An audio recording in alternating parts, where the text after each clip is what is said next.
Number 3 में क्या आता है? ज़कात देना। ज़कात किस पर फर्ज है? मालदार पर। मालदार कौन है? निसाब वाला, जिसके पास निसाब हो जाए। निसाब क्या है?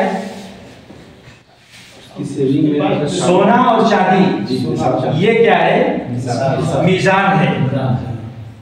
इसमें जो शरीयत में बताएगी कि इतना अगर सोना या उसके बराबर दौलत आ जाए तो इंसान मालदार माना जाएगा। 85 ग्राम सोना, 85 ग्राम गोल्ड, 595 ग्राम, 95 ग्राम चांदी, ये दोनों निसाब हैं।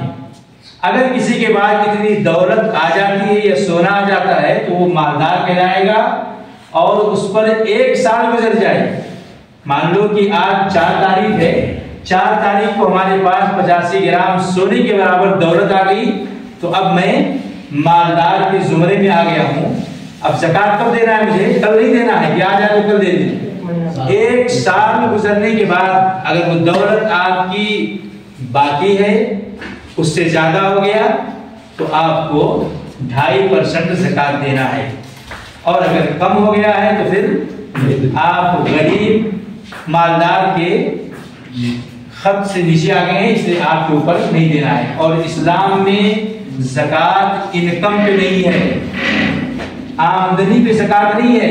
इंसान सोचे कि मेरी तो हर महीने आमदनी 10,000 रियाल है, तो उसका खर्चा भी तो देखो कितना है।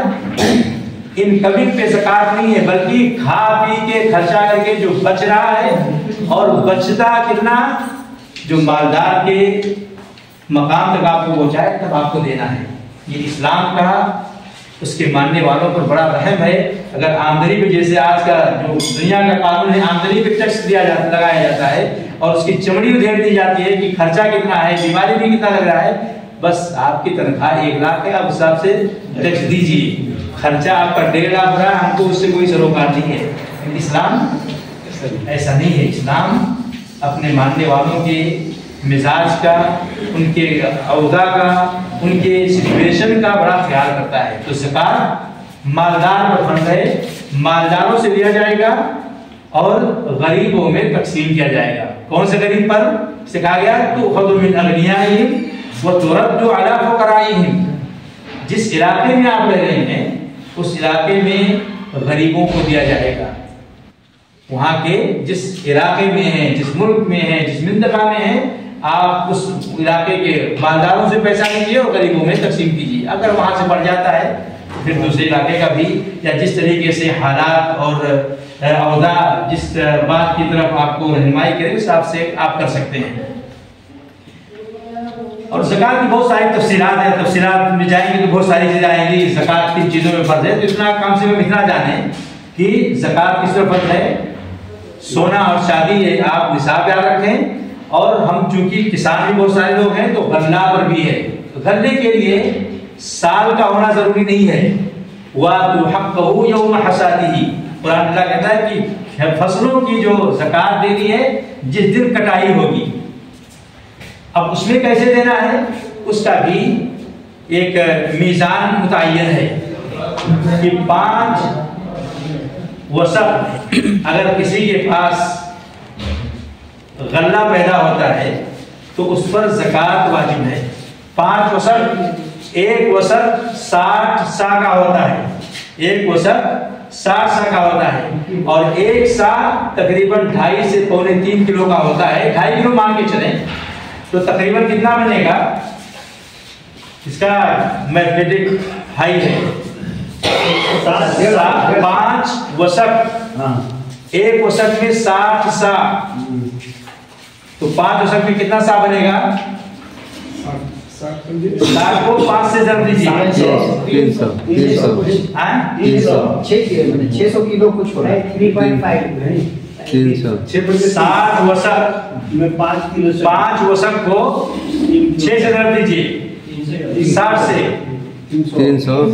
300 बनेगा, 300 सा बनेगा।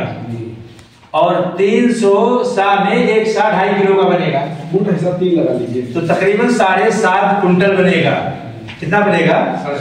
7.5 कुंटल। अगर आपके खेत में पैदावार है तो आप उसमें से कितना देंगे, इसका भी दो तरीका है। अगर आपने उसमें खर्चा किया है, सिंचाई की है, बहुत सारी मेहनत की है, तो उसमें कितना देना है, 20वां हिस्सा देना है।